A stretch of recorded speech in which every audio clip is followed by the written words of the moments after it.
Separating colors in Photoshop is much harder to do than in a vector program. It is extremely important that you work from a very high resolution between 300 and 600 dpi and its CMYK color mode when trying to separate colors for screen printing. In our example, we're going to use a vector soccer ball.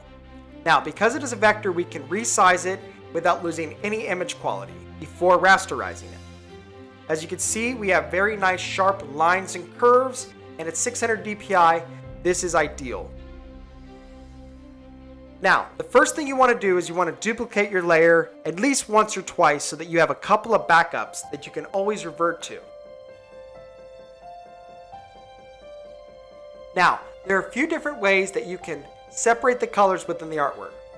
First, we're going to go over how to use it with the magic wand and the color range tool. So first, we're going to take our magic wand and we're going to select all of the white in our image. Once we have all of the white selected, we're going to come over and we're going to rasterize this layer, which essentially is flattening it and turning it into a bitmap. Now that it is a bitmap, we're going to turn out for our other layers so now we can see what we have behind ourselves. From here, we can then change the color or even add a new layer using the Layer via Copy tool, which we'll go over in a second. The tolerance is what ultimately dictates how much color is being selected. The higher the tolerance, the more that the magic wand tool will grab. Another tool to use for selecting the color is the color range tool. Now, if you come here to the color range, you can choose how much fuzziness you want to select. The higher the fuzziness, the more color that is actually selected.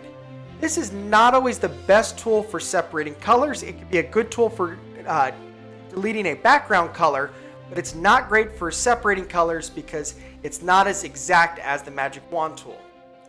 Now, if you use the Layer via Copy, Command-Shift-J, you actually can copy the layer so that the color is separated from its original layer into a new layer. From here, we want to apply a color overlay to that layer. By doing a color overlay, we can truly see the difference between the two colors. And then if you zoom in, you will actually see that there is a little bit of a gap between the two colors. In this case, we have a little bit of white in between the blue and the black. Now, to fix this problem, we are actually going to turn off our black layer because you can see it does not hold all of the gaps between the blue.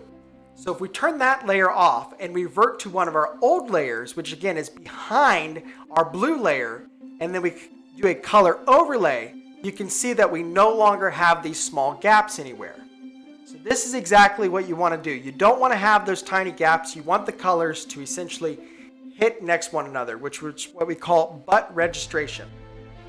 If there is a gap, then we are to assume that the print gap is actually what the customer wants. And essentially that's how you can separate colors using Photoshop. You primarily want to use your magic wand tool. If you have any questions, please don't hesitate contacting us. Thank you.